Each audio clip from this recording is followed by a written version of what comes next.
bolt of yearning as wide as the sky. A certainty so brilliant it shattered every vision he once had of the future.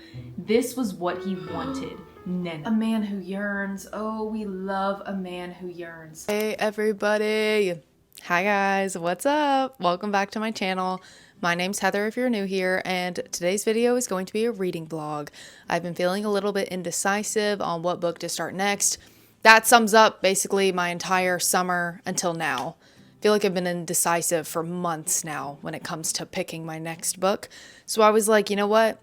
Let's not overthink this. Let's take it to Instagram. Let's have the people choose. Let's hear the voices of the people. So I posted 2 Instagram stories. I posted this one and I posted this one because I had 6 books in mind. All of these books are from my physical TBR behind me. I was looking at my shelf and I was like, that looks good, that looks good. That looks good, that looks good, and so on. And so I posted these pictures and I added little emojis based off reading the summary of the backs of these books. Emojis that, you know, fit the vibe of the book. And there's a winner in this one. There's a winner in that one. I'll be reading 2 books this week and I'm very, very excited about the winner. In the first story, the 2 losers here on the left, at the top we have this stone, a devil, and a devil, another devil-esque thing. I don't know, when I searched devil under emoji, both of those popped up and I was like, you know what, that's kind of fitting. That book is Lost Gods by Brahm. This book is set in purgatory. I believe it's set in purgatory. I know the main character, Chet, has to like go down into, into the bowels of purgatory. Okay, it's giving hell. Loser. The next loser is Hemlock and Silver, and I actually took the dust jacket off of it because I was staring at it before I started this video. But I got a special edition of this book in my Owl Crate monthly box, and I like T. Kingfisher. That's the author of this book. Okay, wait. I don't know how I feel, actually. I said that, and then I was like, wait, I actually don't know if that's true. I've read the Twisted Ones. It's right over there. And I liked that book up until the ending. I felt like the ending was a little bit too chill. I wish T. Kingfisher would have taken it in a crazy direction and made me sick to my stomach. I just felt like it was very mid. But the rest of the book, I enjoyed it. This is, I believe, her newest book, and the outside of this special edition is reminding me of the classic special editions at Barnes & Noble. Just like the way it looks and the vibe of it, I love it. I love all of the florals and plants that we have on the back. I'm a big fan of the way the special edition looks, and I don't know anything about this book other than it's pretty, so I added it onto the list. And then the winner of this first poll has blood, a stethoscope, and a lab coat. Blood on her tongue. I talked to you guys briefly about this book in my last reading vlog. I bought this book because my coworker recommended it to me. It is gothic, it is eerie, it is set in the Netherlands, and it's giving Mexican Gothic vibes. And I know I said I felt very indifferent about Mexican Gothic, and the more I think about it, it's not that that opinion has changed. I still do feel indifferent about it. I don't know why, I can't explain it. It kind of makes no sense because everything in that book is all stuff that I would love, and I even liked the direction the author took it, but I still just feel very like, that's how I feel. I just feel very like, This book seems very similar, so maybe this will work for me. We have Lucy, our main character in this book, who gets a letter saying that her twin sister Sarah is sick, and so she goes to her sister Sarah to figure out what's going on. This literally sounds so similar to Mexican Gothic. To go see what's going on, and apparently her sister has had a bout of insanity before, or a depression spell, and so this isn't the first time this has happened. But Lucy gets there, and she's trying to unpack what the fuck is going on with her sister, okay? And maybe this is going to be paranormal. I don't know if it's going to be paranormal or not, but I do know that this craziness that has developed in her sister started after they found a centuries-old corpse on her husband's grand estate. So Sarah and her husband, before Sarah got sick, found this corpse. And then all of a sudden, she's not feeling too good. And she's acting a little crazy, and people are calling her insane. The doctor has diagnosed her with temporary insanity caused by a fever of the brain. It seems like, based off the back, both of the sisters are hiding something. So Sarah's hiding something with her insanity, but Lucy is also, quote, harboring secrets of her own too. What are you hiding, Lucy? What are you hiding? Lucy must reckon with a dark, monstrous truth. or risk losing her sister forever. I'm actually so excited to read this. I'm really glad this one won. Before I get started with Blood on Her Tongue, I do want to quickly thank the sponsor of today's video, which is Calm. Calm is the #1 mental health app designed to manage your stress, help you sleep better, and just overall live a happier, healthier life. I'm very open about my mental health and when I'm struggling with mental health, and recently I have opened up to you guys that I've been feeling a little bit anxious in life in just a couple different areas. Sometimes it just feels like I really struggle to slow down, and Calm has actually been really helpful in helping me find a sense of balance and slowness and stillness in my day-to-day life. Last night before I went to bed, I was feeling very overwhelmed and anxious, and next thing I knew, it was 2 in the morning and I still wasn't able to fall asleep. So I went to Calm and I played their Soften into Sleep with music, and let me just let you listen to a little bit of it. It was so calming and peaceful, and I slept like a baby about 5 minutes later. Noticing any feelings of comfort that may be present in your feet. Calm has meditations, sleep music, sleep meditations, grounding exercises, and expert-led talks to help you handle grief, improve your self-esteem, care for relationships, and so much more.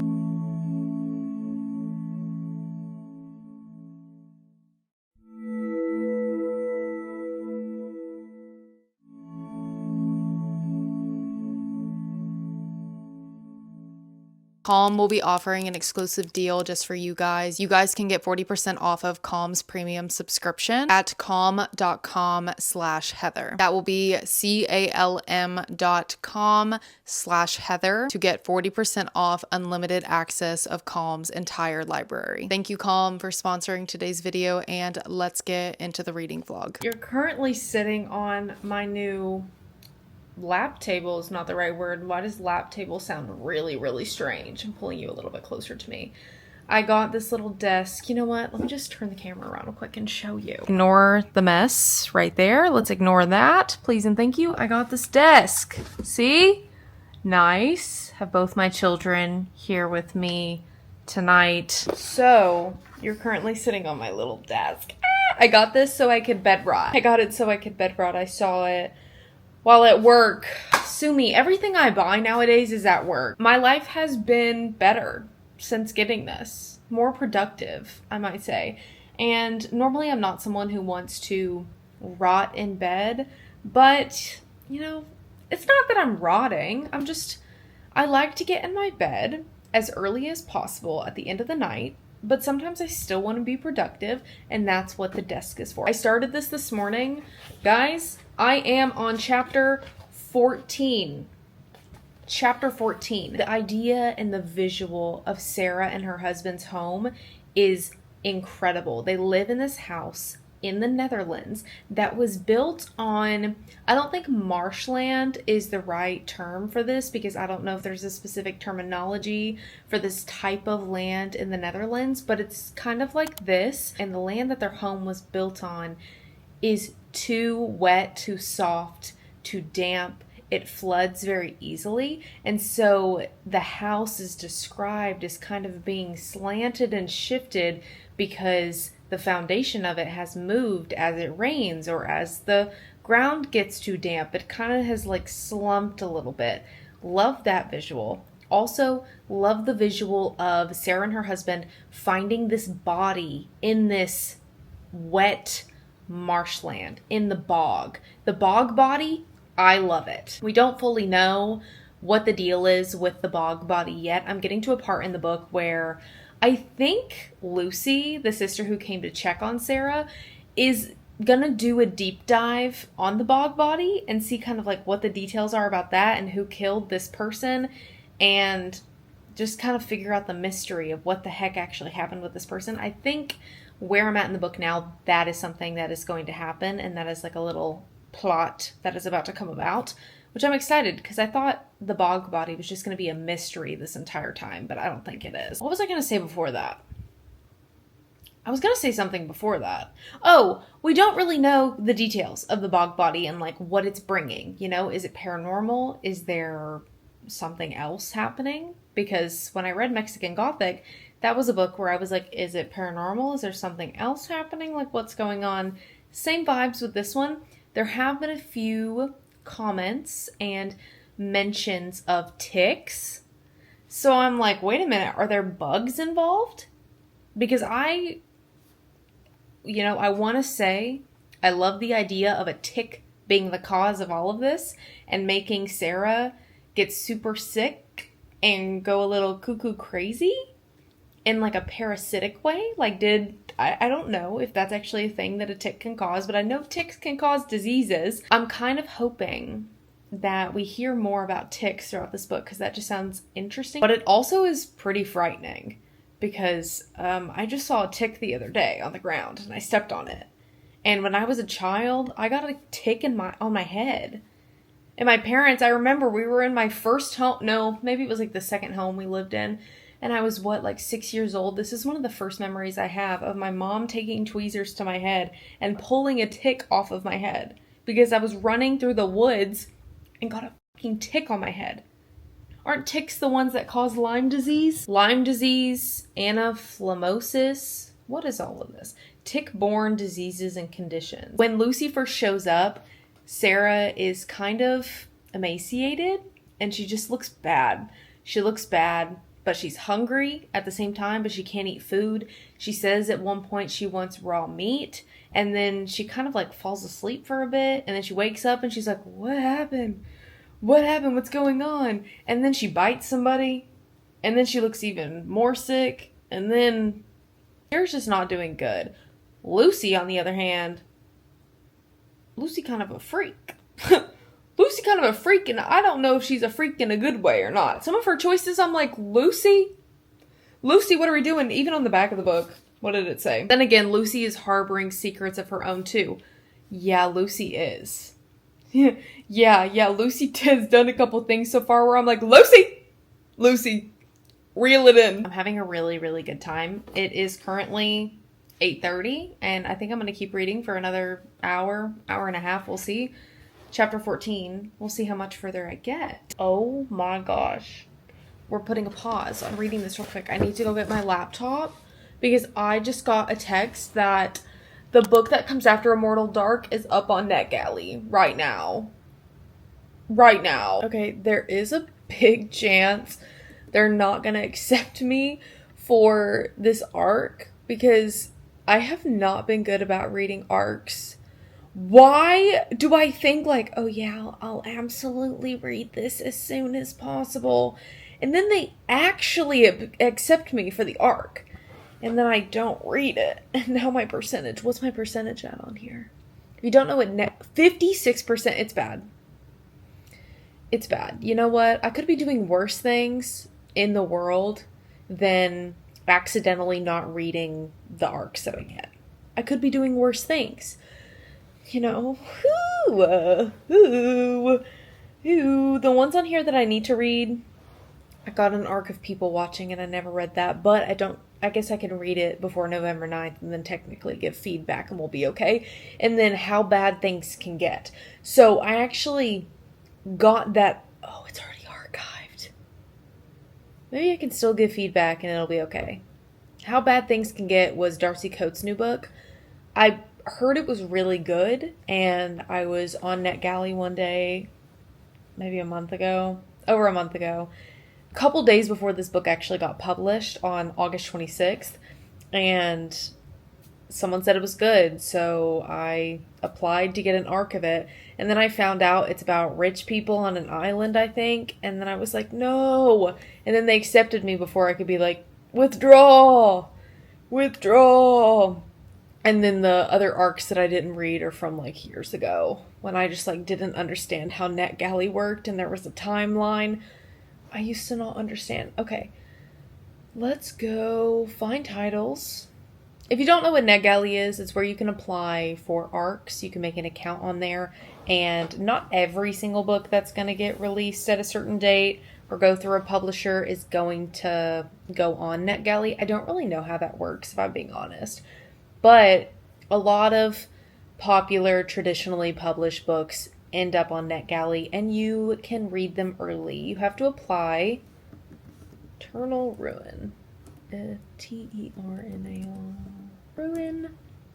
There it is. 100%. here's my beef of the day.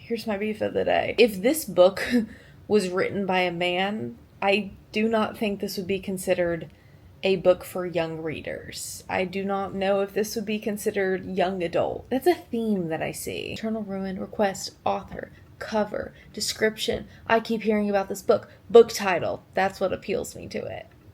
Send request. Is that a special edition? Deluxe limited edition is available while supplies last.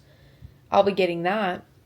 I have the deluxe edition of Immortal Dark, and it's gorgeous because there are sprayed edges, but it's very casual, very chill, and there's words on the sprayed edges, and it looks really good. And that's what it looks like is on the sprayed edges of Eternal Ruin, and the cover of Eternal Ruin is just good. It's just good. Oh my gosh, I'm so excited. Also, as you guys can see, I'm just now mentioning this, but I did get another tattoo. Sorry, I didn't bring you along with me because it was very, very last minute. I think I mentioned to you guys that I found a local tattoo artist.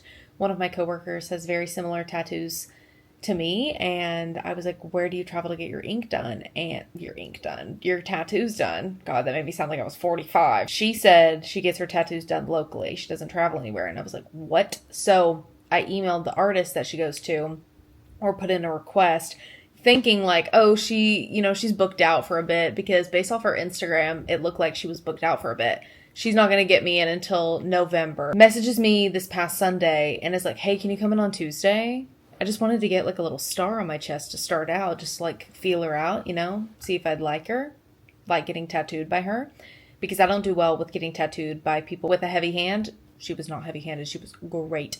Got me in so fast, was there for an hour, and just got like a little star piece on my chest. I am going to go back in November and probably get another piece by this artist.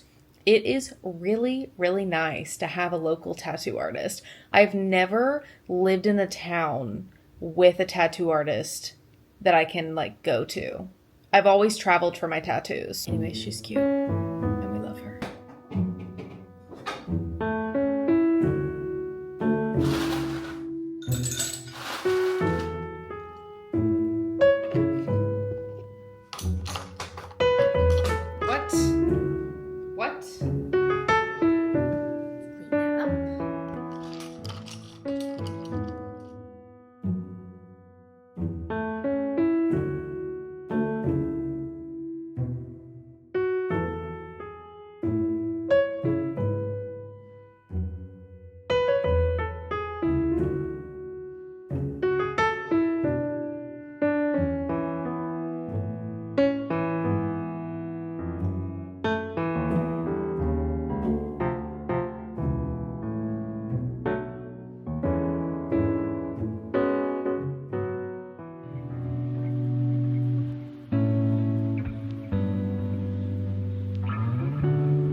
So let's finish it.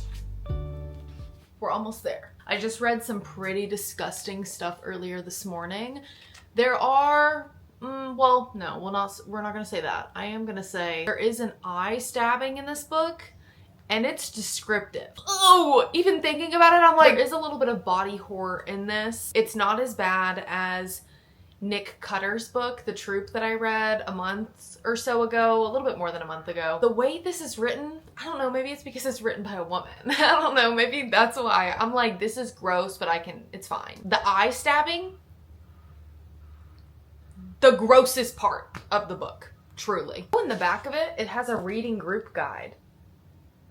I really, really like when an author adds questions at the end that make you think, or make you think as a group. Or if someone's reading this for book club, wait, what great questions you have here. Rather than like me coming up with the questions for myself or for other people, I want the person who wrote the book to, I don't know, have me focus on certain things that they think I should focus on because they wrote it. I liked the ending of it, and I do understand what my coworker meant when she said, This book gives "If I was a worm, would you still love me?" Because that's the exact way that I would describe this book. Even if she didn't tell me that, I know for a fact if I read this, I would come to you guys and be like, yeah, this gives "If I was a worm, would you still love me?" So you're just gonna have to read and find out what that means like I did.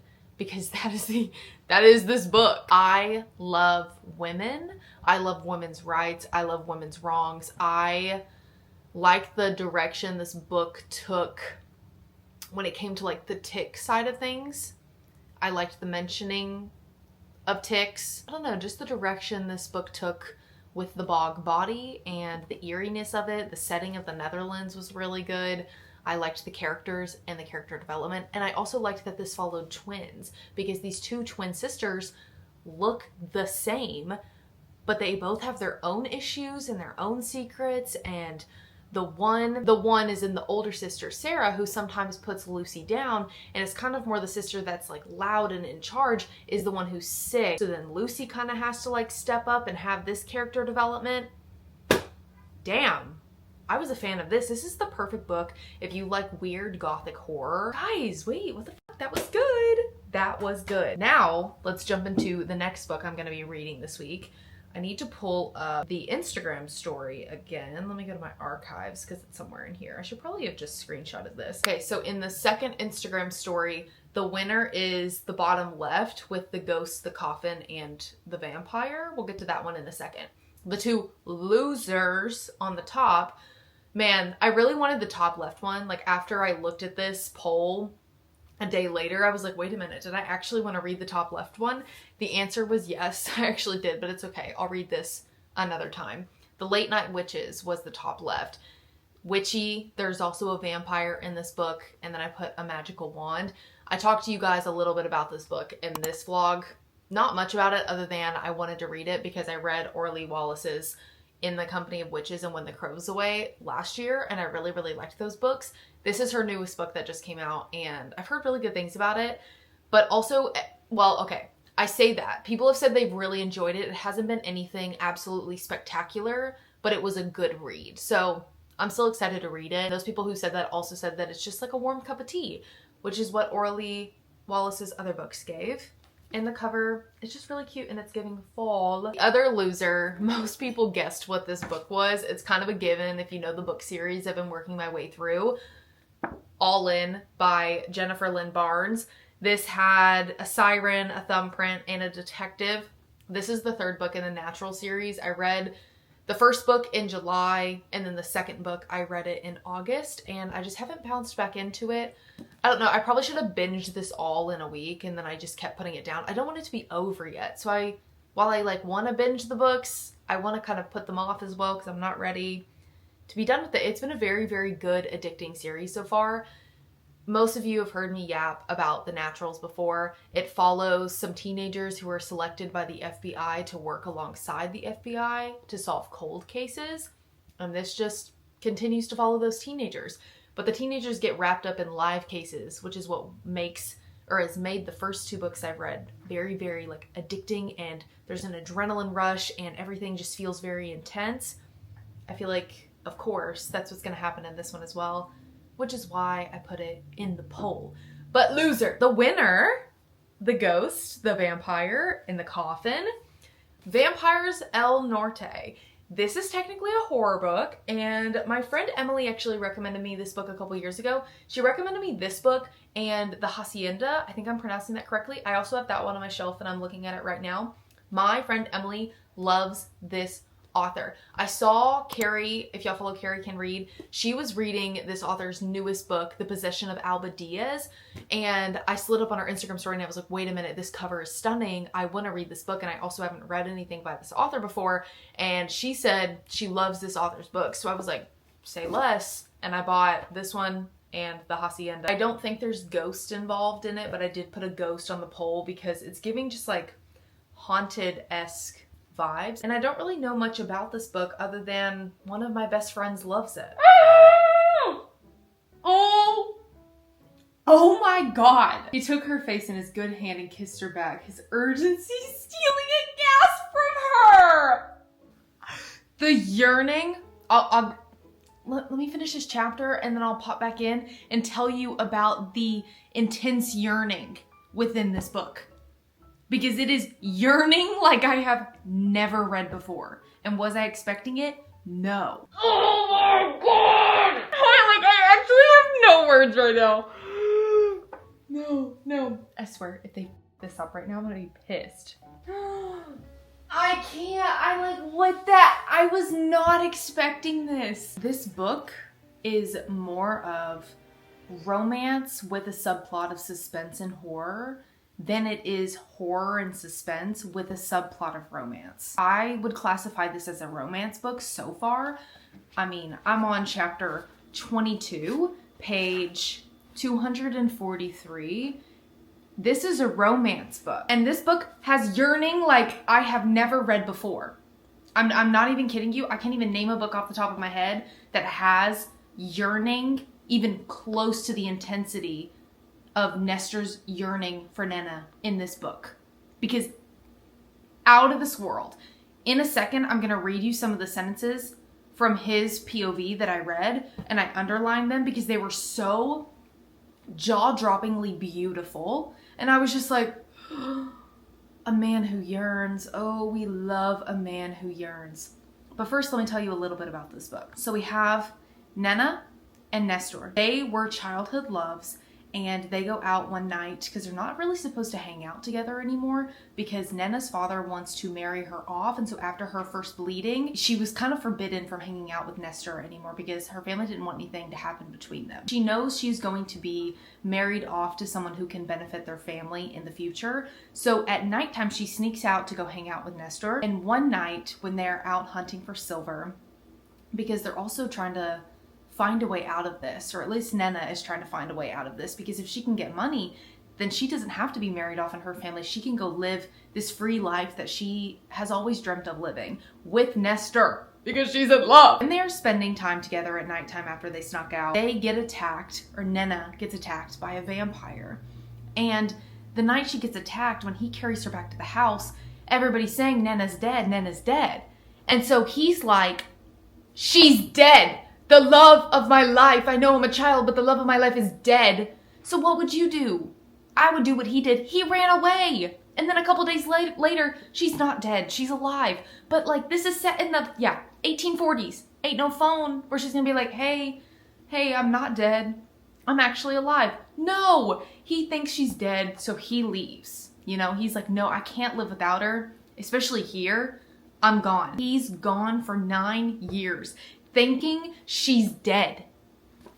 He says, oh my god, at the beginning of the book when he literally still thinks she's dead, he has a dream. Hold on, let me find it. This is the first sentence that I underlined in the book. It was just so beautiful. And I was like, oh man, it's been 9 years and this man is still yearning.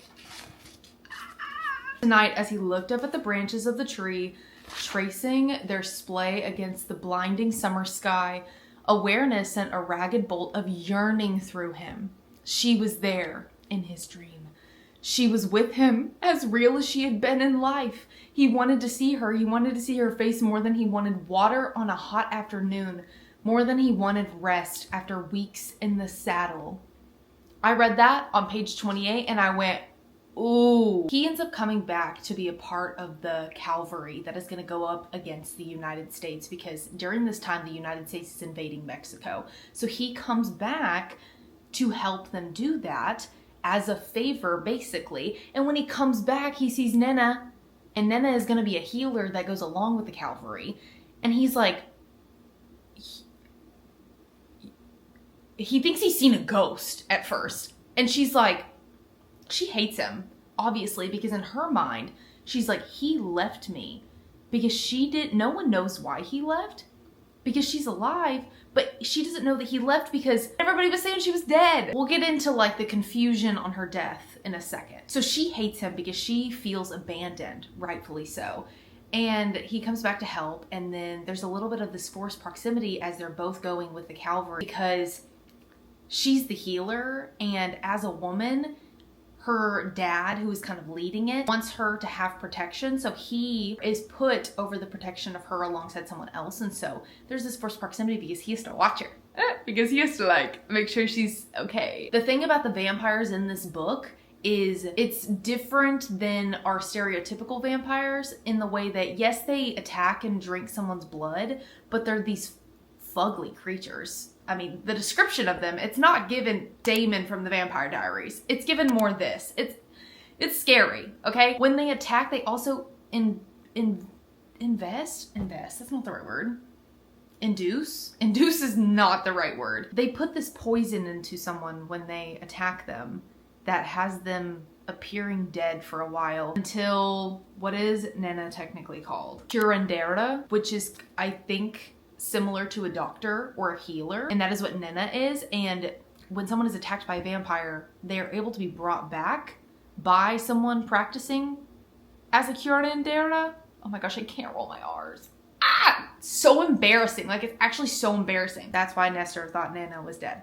Now I'm dragging this on. She kind of walks him like a dog a little bit. And he obeys. And he obeys. There's another yearning-esque sentence from Nestor's POV. She was a ghost haunting his nights and his days. Her mist thickened and faded with the setting and rising of the sun. But it never left. No matter how hard or far he rode, she clung to his skin like the smell of sleep. His soul bore her brand.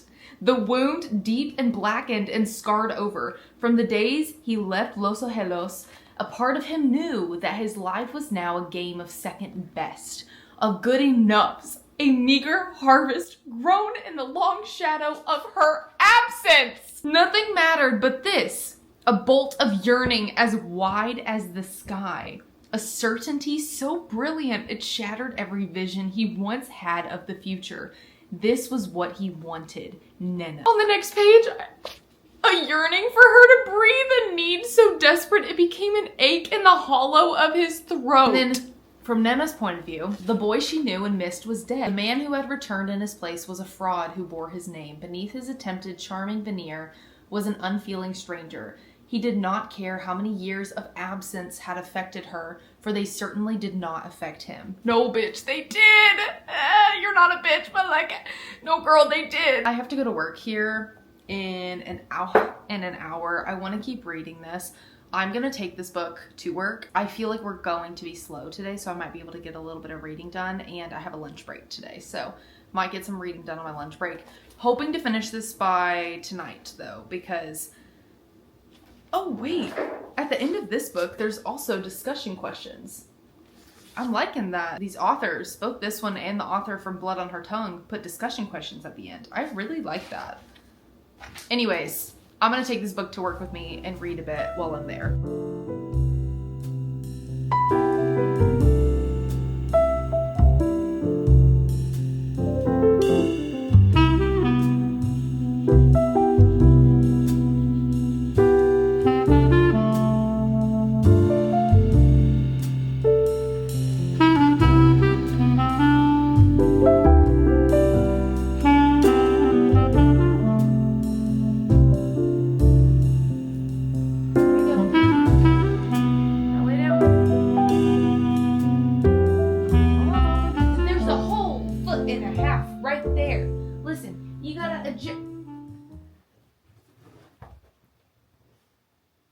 Adjust it?